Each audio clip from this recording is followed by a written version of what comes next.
I'm going to use this loops and threads yarn and this 5mm hook. You can use any yarn and hook size that you prefer, but this is just what I'm going to use today. Now I'm going to show you how to make a slip knot. This is example 1.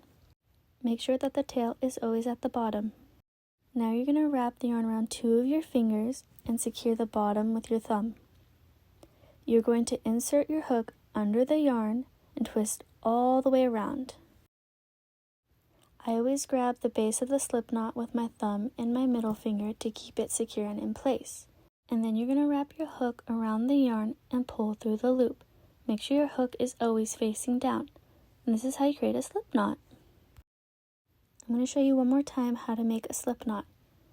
You're going to wrap the yarn around 2 of your fingers and hold the bottom with your thumb. And then you're going to insert your hook under the yarn and twist it all the way around. I always hold the end of the slip knot with my thumb and my middle finger to keep it secure and in place. And then you're going to wrap your hook around your yarn, make sure the hook is facing down, and pull it through the loop. Now you've made a slip knot.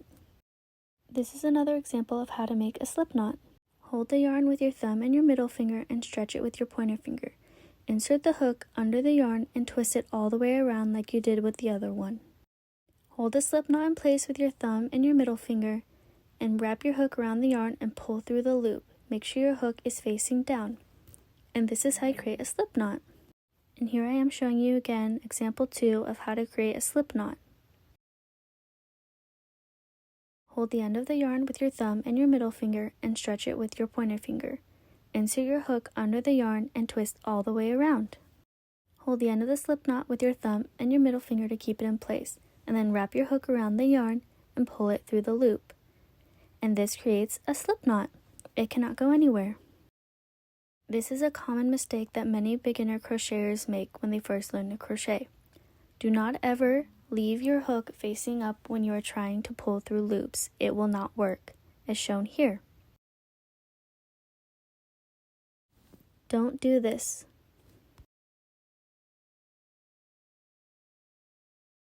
Do this instead. Always make sure the hook is facing down when pulling the yarn through a loop. Now let's learn how to make some chains. Hold the end of the slip knot with your thumb and your middle finger to keep it in place. Wrap your hook around the yarn and make sure the hook is facing down. Pull it through the loop to make a chain. Repeat this process until you have made the amount of chains needed for the project you are working on, or for the length of the project you are working on. The more you practice this, the easier it will be to make your own foundation chain so you can create projects. And always make sure that your chains are not too tight and not too loose.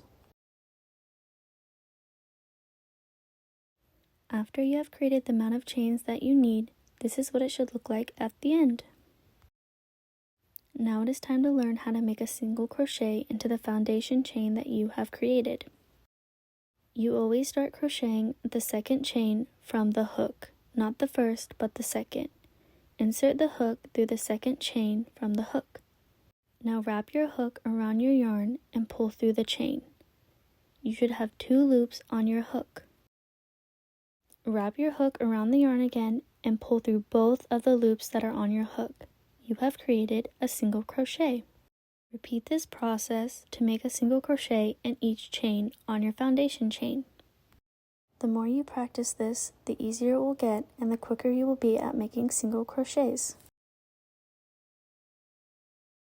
And this is what it should look like when you have started to make single crochets into each chain from your foundation chain.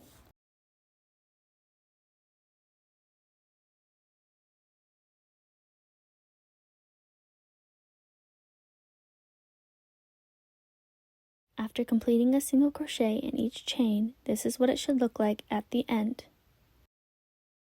Thank you for watching.